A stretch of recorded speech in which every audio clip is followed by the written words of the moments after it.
ఆయన ఏసయ్యా, ఈడేం లూజ్ అయ్యా. ఈడు పక్కన చేరి అన్నీ తీసుకొచ్చి భూతద్దంలో చూపించి నువ్వు దిగులు పడి నీ అంతటా నువ్వే చచ్చేటట్టు చేస్తాడు వాడు. అధికమైన వేదన, అధికమైన దుఃఖం, అధికమైన బాధ, అధికమైన దిగులు, అధికమైన భయం, అధికమైన చింత అధికము చేయటం వీడి పని. చింతించడం తప్పు కాదు, దిగులు పట్టడం తప్పు కాదు, బాధపడటం తప్పు కాదు, కానీ అది అధికము చేస్తాడు సైతాను. అది కుట్ర.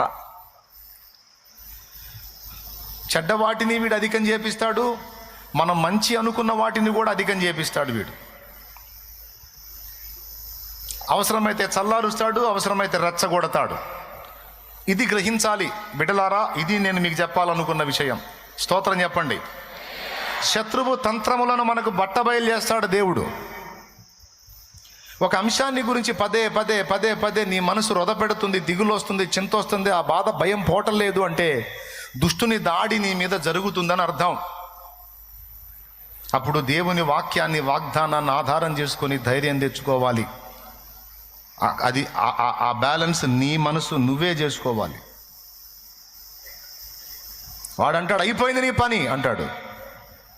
దేవుడు అంటే ఏం కావాలా, అదిగో వాక్యం, నా వాగ్దానం ఉంది చూడు, ఏమైపోలా, నేను నీకు తోడై ఉన్నా, మళ్ళా మొదలు పెడతా, భయపడొద్దు, కృంగిపోవద్దని దేవుడు మాట్లాడతాడు. ఇట్లాంటి మాటలు చాలా రోజుల నుంచి వింటున్నావుగా, ఏం జరగలా, అయిపోయింది నీ పని అంటాడు మళ్ళాడు. మళ్ళీ భయపడద్దు, ఇదిగో వాక్యం చూడు ఏముందో, నా వాగ్దానము పొందు నిమిత్తం నీకు ఓరిమి అవసరమైంది, కొంచెం ఓర్చుకో, నేను నీకు హెల్ప్ చేస్తాను మళ్ళీ దేవుడు. ఏం ఓర్చుకో అంతా అయిపోయింది, ఇంకా లేదు లైఫ్, ఇంకా జీవితం లేదు, చావు.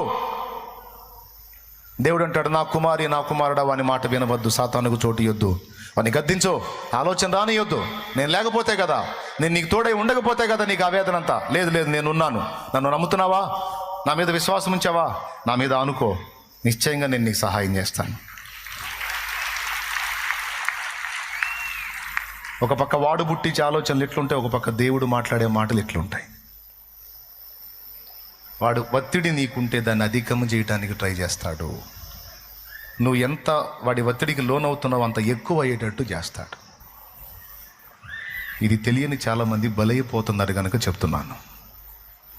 ఈ మోసం తెలియని చాలామంది అమాయకులు బలైపోతున్నారు కనుక ఈరోజు ఈ మాట చెప్తున్నాను నేను.